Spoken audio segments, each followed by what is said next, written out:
Olá, agora nós estamos iniciando o segundo dia do mini curso de reencarnação.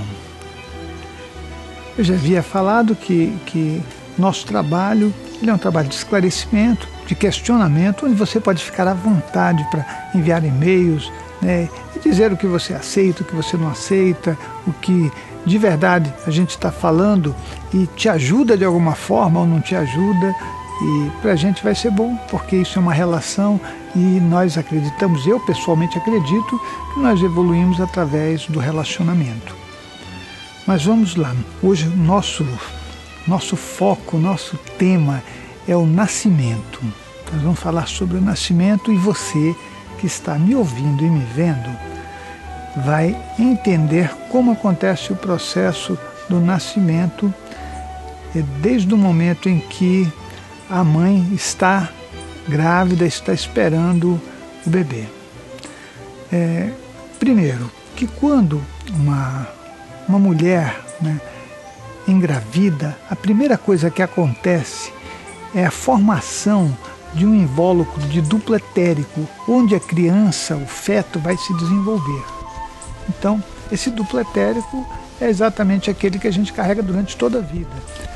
Para você saber mais ou menos o que talvez você já tenha até visto, né? Às vezes a gente está olhando para uma pessoa e vê aquela luminosidade em volta do corpo da pessoa, uma luminosidade que tem por volta de 1 centímetro, 2 centímetros, varia de pessoa para pessoa, né? Varia do nível de vitalização que a pessoa se encontra. Mas esse é o duplo etérico. O duplo etérico ele tem as características do corpo físico, né? Na verdade, é dentro dele que o nosso corpo físico se desenvolve. Bom, mas vamos voltar lá para o útero da mamãe, né, onde ela está iniciando os primeiros dias, né, de desenvolvimento desse feto. A multiplicação celular ela vai acontecendo e o duplo etérico acompanha esse crescimento do ser que está ali.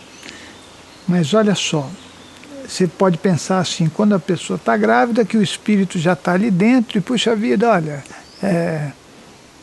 quando você engravidou, o filho já está dentro da barriguinha da mãe. Não é assim que acontece não, tá?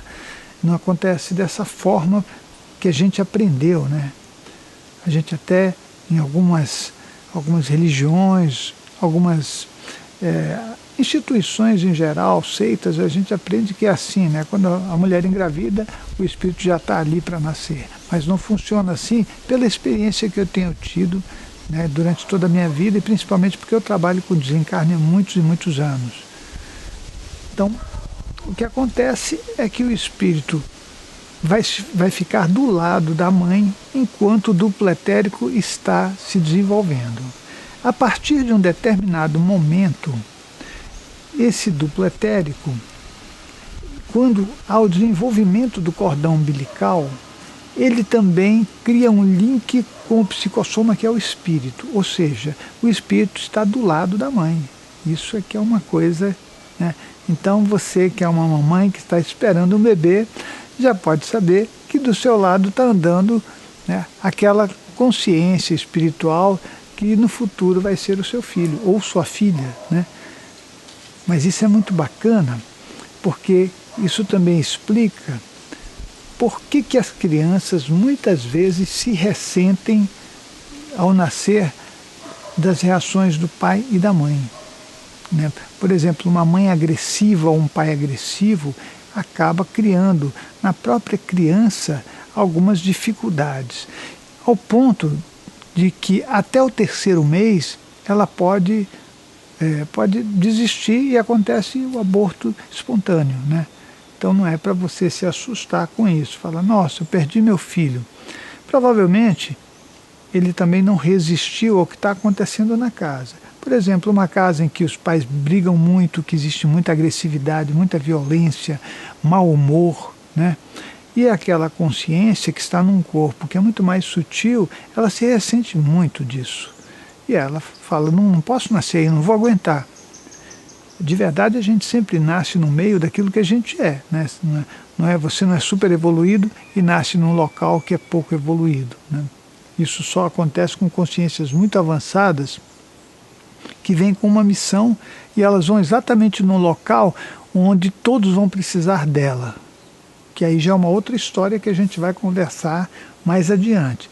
Mas o corriqueiro, né, a rotina dos nascimentos é essa. A consciência vem e aí ela fica numa família, né, cuja egrégora é muito parecida à dela. De verdade, quando a criança desiste, é porque ela sabe que não vai suportar a tudo aquilo. E a mãe não precisa se preocupar porque aconteceu um aborto, né? Ela fala, nossa, eu tive um aborto espontâneo. Não, talvez esse é o momento certo para você rever como você está agindo. Nós criamos, direta ou indiretamente, situações que causam todas as coisas que estão à nossa volta. Por exemplo, nós causamos as nossas próprias doenças, de forma direta ou indireta.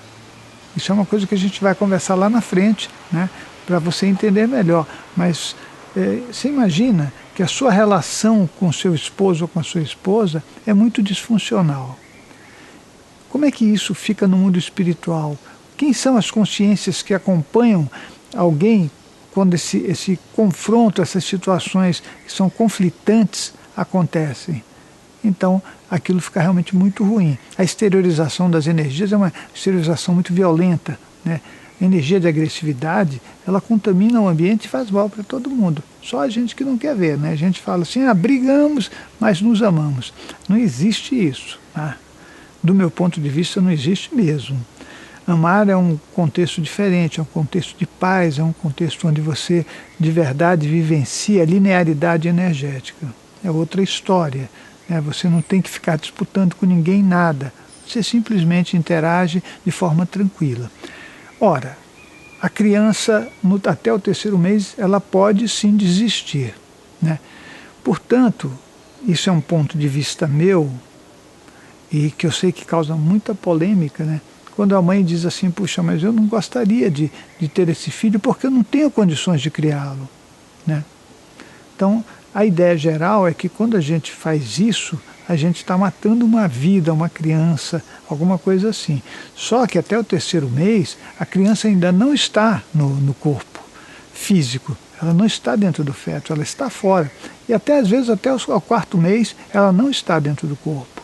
Então ela está ligada ao lado da mãe, aquele feto, né, que um dia ela vai ser, vai carregá-la, né, o nosso corpo nós carregamos com a gente, o nosso espírito carrega o nosso corpo, e fazer o caminho da vida física. Porém, esse é um momento de transição, ou seja, até os 3º ou 4º mês, né, você tem a possibilidade de um aborto, tanto por decisão da mãe, quanto por decisão do espírito. Depois disso, já fica muito mais difícil, né? E a criança, inclusive, já aceitou nascer. Eu digo criança porque ela vai nascer como uma criança, mas ninguém nasce criança. Todos nós temos centenas de anos, né? Então você nasce com um aninho físico, mas você tem centenas de anos espirituais. A gente tem que ter consciência disso, né? E você vem com toda a carga emocional da vida anterior. Por isso que algumas crianças são mais dóceis, outras são muito mais agressivas, atrevidas, invasivas, né? Isso tem tudo a ver com a vida anterior e tem a ver com a convivência familiar também, né? Aquele contexto familiar que pode trazer para a criança esse tipo de situação interna. Bom, então esse seria um percurso do nascimento. E você vai falar assim, mas é só isso? Não, é claro que não. Deixa eu retornar um pouquinho para que você entenda melhor. Se a pessoa está em contextos emocionais significa o seguinte, que você ainda vivencia raivas, ranços, que você ainda tem ares de vingança, né, que você tem mágoas, essas coisas que nós carregamos e que achamos que é normal, isso a gente acha que é normal, né? Mas eu digo que não é normal não, eu digo que isso é comum. Normal é outra história. Normal é você ser bom, normal é você ser equilibrado. Eu acredito, talvez eu me engane, que ser normal é tender para o equilíbrio, né? Não acho que nada seja perfeito, mas tender para o equilíbrio. Daí, se você ainda está em condições emocionais, você tem consciências amparadoras que são como supervisores ou coordenadores de nascimento e de morte. Esses amparadores espirituais, eles vão proporcionar a você a escolha de um grupo, mas também eles vão te orientar no percurso da tua vida, porque você não tem condições, sendo uma consciência emocional, de fazer o percurso por sua própria conta. Entendeu? Então, é assim, se fala, puxa, então quando eu vou nascer, vem alguém e fala comigo. Sim, essas consciências, elas te aproximam e te apresentam as situações de nascimento. E aí você vai, pelo livre-arbítrio, escolher um caminho para você, né? Mas não se esqueça, também elas vão conversar com você sobre o melhor caminho para que você possa crescer, para que você possa evoluir. Isso é importante para a gente, né? Você não vem para cá e simplesmente não vai crescer. Acontece uma coisa que é bastante séria. O momento do nascimento, tanto quanto o momento da morte, são traumatizantes para nós. Então, no momento do nascimento, o trauma do nascimento faz com que você esqueça tudo que você combinou. Isso é a coisa mais normal, perdão, é a coisa mais comum de acontecer, né? Porque a gente está envolvido com muitas emoções, com muitas cargas emocionais. O momento da morte também é traumatizante porque você perde tudo, inclusive você mesmo. Você perde o teu corpo, que é você. Agora, daí você esquece muita coisa, né? Então, são dois momentos que são bastante importantes. Mas você nasce com um roteiro de vida. Esse roteiro, ele é proporcionado pelos amparadores de programação existencial. E aí, é fundamental que você entenda que para você fazer o caminho que foi conversado com eles, é pelo sentir. É você tentar sentir qual é o melhor caminho.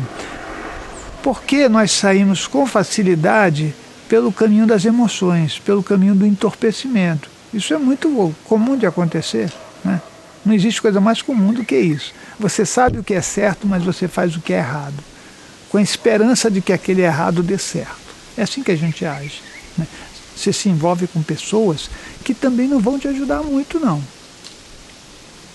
É assim, o nosso percurso, ele é um percurso maravilhoso. Então, olha só, você tem a orientação de amparadores espirituais, que são consciências bastante avançadas e que sabem exatamente o que você deve fazer para crescer pelo menos um pouquinho dentro daquilo que você é. Cada um pode crescer mais ou menos, dependendo da competência interna, né? E aí, esse é um caminho que você faz orientado. Mas eu vou voltar a falar nisso, porque eu devo continuar a falar sobre o nascimento. Nós vamos conversar um pouco mais, porque eu considero isso bem importante. Quando a gente começar a falar de vidas anteriores e tudo mais, você vai ver como tudo tem muita lógica e é muito bom a gente saber sobre isso, tá certo? Então, hoje é o segundo dia. Deixa eu dizer uma coisa para você, o nosso site é o www.centrodeestudos.org. Anota aí, porque você vai fazer contato com a gente, mandar os seus e-mails e nós vamos conversar com você. Então, até o terceiro dia, onde eu falarei e continuarei a falar sobre o nascimento.